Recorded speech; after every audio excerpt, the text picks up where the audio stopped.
Eta nire aurkezpenaren helburu nagusia da enplegarritasuna eta kohesio soziala erabat txertatuta daudela Gipuzkoako Foru Aldundiak bere plan estrategikoan finkatu duen bizioan eta helburu estrategikoetan. Hori erakustea izango da nire helburu nagusia. Hori horrela izanik, lehen diputatuen azalpenarekin lana nahiko zaildu didate, zenbait ideia hor jaso izan dialako, ez? Esaten nahi naizen horrek zer esan nahi du edo aipatu da ideia bat, ez? Hau da, Gipuzkoako Foru Aldundiaren jarduerak bere osotasunean dauzka bi helburu horiek jomugan.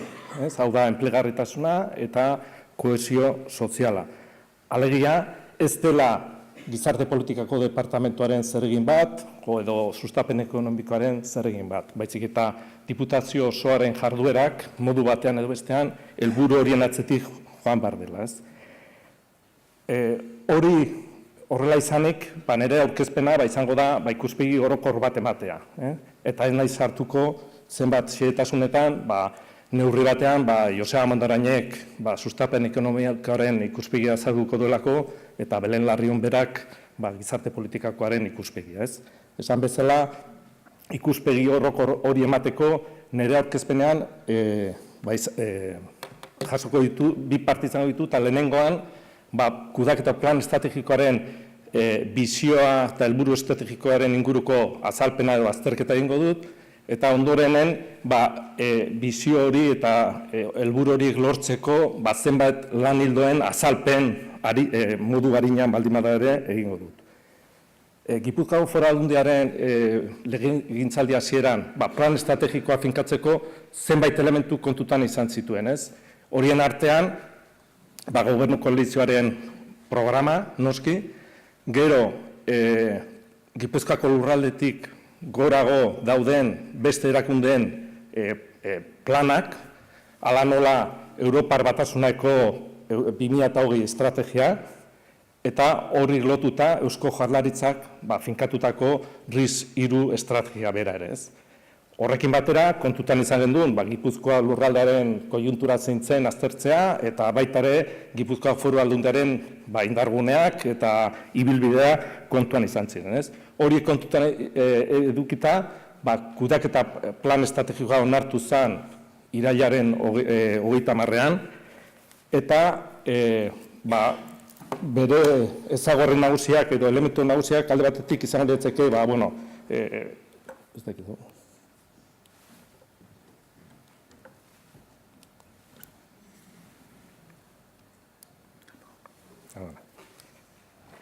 ¿Dónde piztu da, John? ¿Que lo ha apagado otra vez?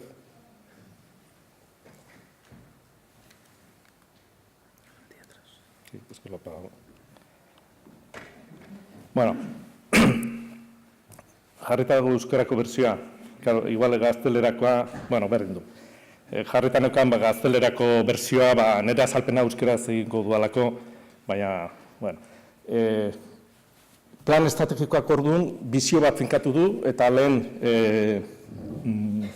Maite Peña diputatuak irakurri du, gogoratzea berriz, Gipuzkoa lurralde lehiakorra, inteligentea, orekatua eta sortzailea, aberastasun zorre egankorra, pertsonen ongizatea, herritarren arteko elkarbizitza eta hizkuntza eta genero berdintasun bermatzen dituena bera, gizarte desberdintasunek edapen txikiena lortzen duten Europako lurraldea bilakatua.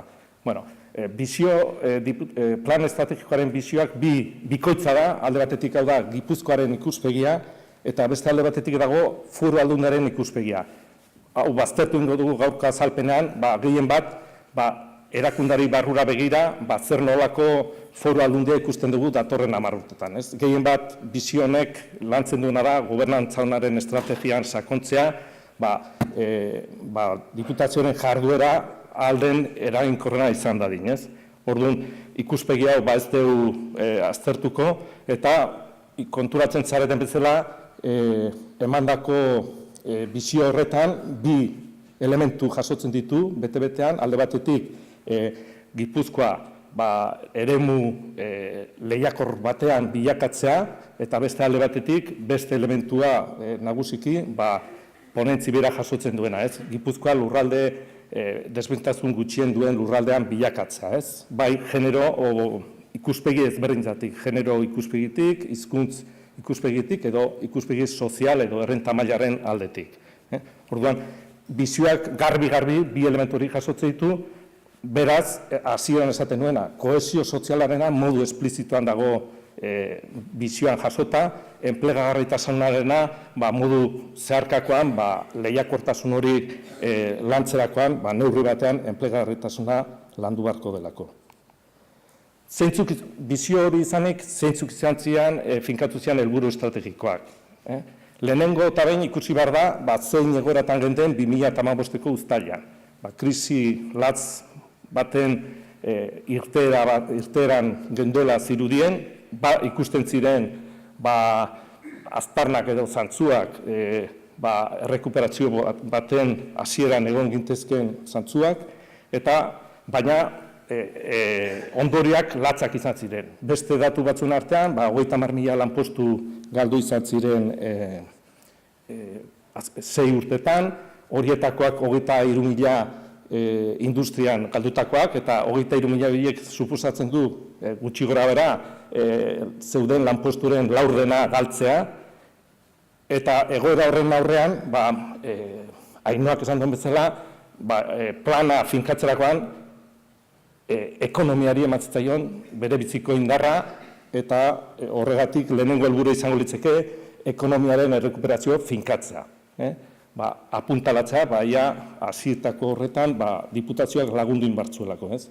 Bigarren helburua ere, lehen esan da ere, gure Gipuzkoa bere eredu sozioekonomiko nahiko orekatua da, desberdintasun txikiena duena, baina lare krisi garai honetan, desberdintasun horiek areagotzen juntu dira, eta baita ere, langabezia modu ezberdinean eragin du sektore ezberdinetan, ez? Eta lehen aipatutako datu horietan, ia kolpetu zuen bereziki sektore berezi batzuko gazteak, edo edade formazio gutxiko pertsonak, emakumeak, edo sektore ezberdinak, ez? Orduan, egoera horren aurrean, helburua, finkatu zen helburua izan zen, gure gizarte ongitzate eta kohesio eredua sendotzea. Sendotzea, geneukelako egitura bat nahiko orekatua, baina sortzen ari dira eta oraindik agerian daude desoreka puntu horiek eta horiek zuzendu behar dira. Orduan, hauek izango lirateke bi helburu estrategiaren bizkarrezurra direnak, elkarri elikatu egin behar dutenak. Eta gero horren ondoren, eta aipatzaren, egongo lirateke beste 3 helburu estrategikoak, baina, harin, aipatu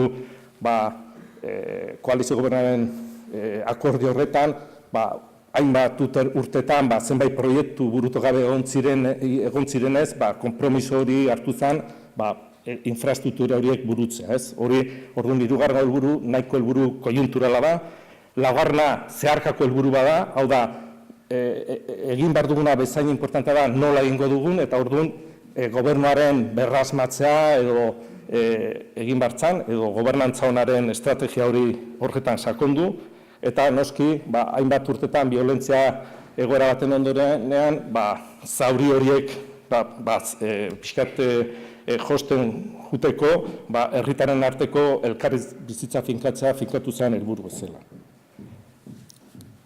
Hori izan zen legegintzaldi hasieran. 2 urte pasa ondorenen, foru gobernuak balantze bat egin zuen, eta balantze horretan finkatutako helburuak bilakaera egokia zeramatela ondorio estatzen zen, eta deitzen duguna agenda zarra, 3. helburu estrategikoan jasotzen dien infrastrukturari bururatzea izango litzeke agenda zarra, horiek bere bidea zeramatela eta hartuako konpromisoa beteko ziela, baina momentu egokia zela apostu berri bat egitea. Eta horri deitu izan diogu, irailaren diputatu kontseilua bildu zenean onartu zuen agenda politiko berria. Hori bizualizatu zen, Albaolan egintzan diputatu kontseilu bilera horretan, eta honek, agenda politiko berri honek, ordezkatuko luke, edo hobeto esan da, osatuko luke, hirugarrengo puntua, ez? Agenda zarra eta agenda berria. Hau da, etorkizuneko erronkei aurre egiteko agenda bat. Plan estrategikoa dauzka alde batetik, bizioa, helburu estrategiko batzuk, gero proiektu estrategikoak, bat aipatu du Ainoak, lehenengo helburuari lotutako susperraldi ekonomiko plana, 200 milioiko plan bat 4 urtetan, ongizate eredua sendotzeko helburu lotutako proiektu estrategikoa izango litzake gizarte zerbitzuko mapa osatzea, eta gero daude beste batzuk beste helburu estrategiko lotutakoak. Proiektu estrategikoez gain daude departamentu bakoitza helburu departamental batzu dauzka, helburu estrategiko horiek eta bizio hori lortzeko asmotan, eta helburu departamentuari lotuta daude ia 200 lanildo horiek garatzeko. Eta gitzer egin den.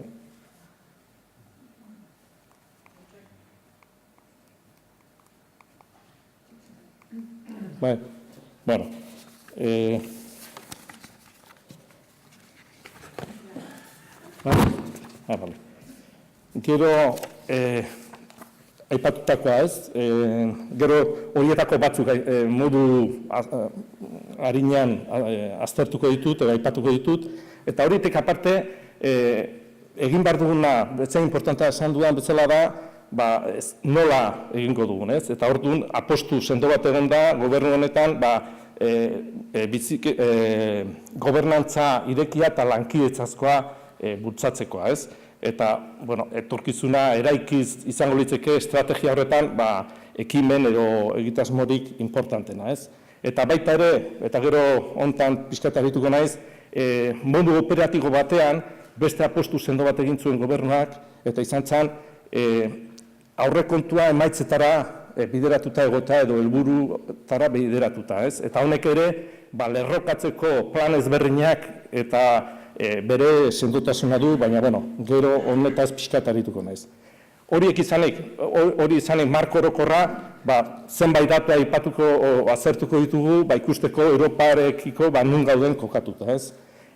Plan estrategiko horrek, helburu horiek betetzek bidean zeuden alaitzeuden neurtzeko, adierazle batzu finkatu zuen, ez? Lehenengo helburu estrategikoari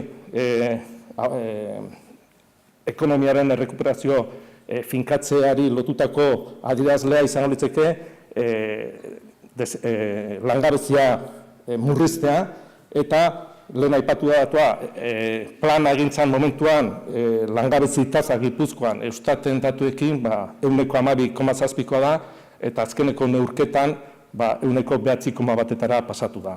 Guk planean jarri genduen helburu, ambizio handiko helburu bat jarri genduen, 8%-koa, baina badirudi bide honean goazela horretan eta lortzeko aukera badaudela, ez? Ikusten dezuen bezala bere bilakera gizonezko edo emakumezko izan, ez da inpositibo alde horretatik, eta gero beste datu batzuk aipatuko ditugu hori bere testu inguruan kokatzeko. Bigarren helburu estrategiari dagokionez, hor planteatzen zen adierazlea edo helburu kuantitatiboa zen, desberdintasuna gutxitzea eta hori neurtzeko adierazlea arope tasa edo. Hau da, pobrezi arriskuan edo bazterketa erortzeko arriskuan egon daitezkeen pertsonen tasa neurtzen duena, ez? Eta hor, 2014ko inkestan jasotako datuak Gipuzkoari zegokionez, 19,9%koa zen, helburua jarri genuen 19,8%, horrek suposatzen zuen 7% hobekuntza, eta Jaurlaritzak ez da guk egiten dugun inkestaren emaitza, baina Jaurlaritzak egin zuena udaberri honetan ikusten zen hobekuntza nabarmena Gipuzkoako datuari dagokionez, ez? Nabarmen gainditu delako finkatu genuen helburu edo helmuga, ez? Honek aukera baten dugu hasieran esan duan hori, ez? Europako estrategia 2008ekin lotzeko. Hau da, gure planak badu koherentzi bat beste plan batzuekin, ez? Orduan, gaurko gaiari dagokionez, dakizuen bezala 2020 Europako estrategia horrek azken finean da hamarkada honetarako, 2010-2020 hamarkada honetako hazkunde eta enpleguko agenda. Eta agenda horren bitartez, lortu nahi dana da, Europako ekonomi lehiakorra eta bere produktibitatea lantzea, neurri batean lan merkatu iraunkorra ziurtatzeko, eta horretarako proposatzen duen hazkundea, beraiek estrategia horretan deitzen da, hazkunde inteligentea, iraunkorra eta integratzailea. Hori da agendak finkatzen duen bidea, gero dauzka noski plan horren azpitik asko, eta zenbait helburu finkatzen dira estrategia horretan. 5 eremutakoak, nik hemen jasotzen ditut, enpleguari dagokionez jasotzen duen helburua zein den, eta langabezia eta bazterketa neurtzeko bestea. Lehenengoari dagokionez, planteatzen duen helburua da, okupazio tasa 175 izatea. Eta okupazio tasa neurtzeko kasu honetan, denominadoran hartzen da 20 eta 64 urteko pertsonak. Porque okupazio tasa hori modu ezberdin, denominadoran balore ezberdinak hartzen ditu, baina hemengo estrategia honetan hori da hartzen dana, eta gero baita ere plantatzen zuen, arope tasa edo lehen aipatu dugun horretan, 20 milioi pertsona hortik ateratzea, ez? Gero dauden adierazleak daude lotuta berrikuntza eta ikerketari dagokionez, 1,3 izan beharra barne produktu gordinarekiko, efizientzia energetikoari eta hezkuntzari lotutakoak, ez? Baina, atentzioa oraingoz bi hauetan jarriko dugu, ez? Hemen, datu batzuk lehen ere aipatu izan dienak hemen, Gipuzkoari dagokionez, lehen esan dudana, ez? Ia 30.000 lanpostu galdu izan ziren balorerik altuena hartu zen urtetik, eta rekuperazioa gauzatzen ari den momentutik 10.000 lanpostu oraindik ez ditugu sortu. Ikusten da, langabezi tasa langabezian dauden pertsonak hor hobekuntza asko handiago dagoela. Pasatu gehalako 58.000 pertsonetik 30.000 pertsonera. Horrek zer esan nahi du, tasa horretan hobekuntza nabarmena dagoela, baina poblazio aktiboa gutxitu delako. Porque okupazioa bakarrik 10.000 pertsonetan ez delako handitu. Orduan berez, zer egina badaukagu eta Europa 2020 estrategia daukan adierazlea okupazioari begiratzea garrantzia du eta gu noski horri ere begiratu behar dugu. Hau da, Europa 2020ko estrategian lanari lotutako adierazlea eta Gipuzkoan ikusten da krisi aurretik finkatutako helburutik oso gertu gendela. Gendukelako 163,7 eta helburua esan dugun bezala 75. Krisiaregatik 4 puntuta jetzi da eta hazkundea 2014tik honea txikia da gure kasuan. Aldiz, alderatzen badugu beste eremuekin, beste espazioekin, Euskadi, Espainia edo Europa 28, ikusten dugu egoera hobean gaudela, baina azkeneko 2 urte horietan hobekuntza txikiago daukagula. Eta hemen, emakume eta gizonen arteko aldea nabarmena da, baina asko gutxitu da ere dagoen arrakala tasa, ez? 2017an 118 puntukoa zen, eta 2016an 108 puntutakoa da. Eta hor, okupazio tasa emakumeen kasuan handitzen dihoa, baina alare 175 horretatik urrun. 5 minutu, orduan. Eta arope tasari dagokionez, lehen esan dudana, eta komentatu duguna, ez? Egoera desente egokiagon gaude, konparatzen bagea beste eremuekin, ez? Eta hobekuntza egia esan, datuek, ez dakit realitatea hain una da, baina hor jasotzen dien datuak hobekuntza nabarmena. gure kasuan 4 urtetan hobekuntza 15%koa izan da. Europa mailan 10 urtetarako 16%koa ez da lortzen ari, eta gurean 15%, eta horrek numeroetan zema da, 20.000 pertsona gutxiago. Ehun da, 30.000 inguru zeuden egoera hortan, eta 20.000 gutxitu da. Bueno, eta bigarren parte hautzen, eta ez denborarik izango, baina hasieran esaten duenez, Gipuzkoako Foru Aldundiaren jarduera osoak ikuspegi hori dauka, eta modu batean edo bestean jaso behar ditu zer egin batzuk bide horretan, ez? Eta hemen nik aukeratu ditut, justu gaur mai honetan egon dien ordezkatuta gaudenon departamentuak, ez? Diputatu nagusien gabinetean, zeharkako politikaren ardura daukagu. Hizkuntz berdintasuna ikuspegitik, eta bizikidetza, ez? Orduan, hortik egiten dena, nabarmen eragingo du, berdintasun bide horretan, ez? Markatu duen bide horretan. Baina hori bezain importanta da, eta hori azpimarratu nahi duen, lehena izan dudan, emaitzetara bideratutako aurrekontua, EBA deitzen dugun hori, ez? Honek, helburu ezberdina ditu, hemen interesentzat markatzea, planifikatzo tresna ezberdinen artean lotura bat. Eta hemen lortu nahi duguna da, departamentu guztiak aurrekontu programa osatzen duenean barneratzea zeharkako politika horiek. Ez da norbaitek agintzen duena, baizik eta bere politika benetan aberatsa eta ondo erantzuteko pertsonen beharrei, ikuspegi hori jaso behar dela, ez? Eta orduan, tresna honen bitartez, departamentu guztik horrela eraikitzen dute bere aurrekontu programak, eta horrek biderkatu egiten du ahalmena, ez? Ondo egiten bada, eta zeharkako zuzendaritzak kontrolatu ahal izango du departamentu bakoitzak bere esparruan zertan ari diren, ez? Ejemplo bat ematearren, lehen aipatu dana, gaur egun etorkizuna eraikitzen barruan, kontziliazio eta berdintasuna enpresan lantzen ari gara. Hori berdintasun zuzendaritzatik bultzatzen ari gara, baina hori normalizatzen den momentuan, sustapen departamentuko zer egin bat izan beharko litzake. Gaur dago aurrekontuan berdintasun zuzendaritzan, baina hemendik 2 urtea, lehen Ainoak aipatzen zuen enpresa humanista eredu horretan, pertsona erdigunan dagoena, behar bada politika hori sustapen departamentuak garatu beharko du. Eta orduan itxuraz, presupuesta gutxitzen da berdintasuna, baina praktikan ez.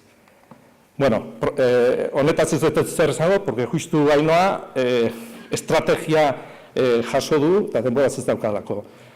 Ogasunetik ere, 2 helburu departamental dauzka, modu batean, bide honetan lan egin nahi duenak. Alde batetik, iruzur fiskalen aurka, baina kontzientzia areagotuz. Eta hor programa, nik uste ambizioso bat martxan jarri du, hezkuntzan, eragile ezberdinekin hitzarmenak, eta hori gauzatzeko. Hori gauzatzen den neurrean, kohesio soziala handiago da, bitarteko baliabide gehiago ditugu gure politika finantziatzeko.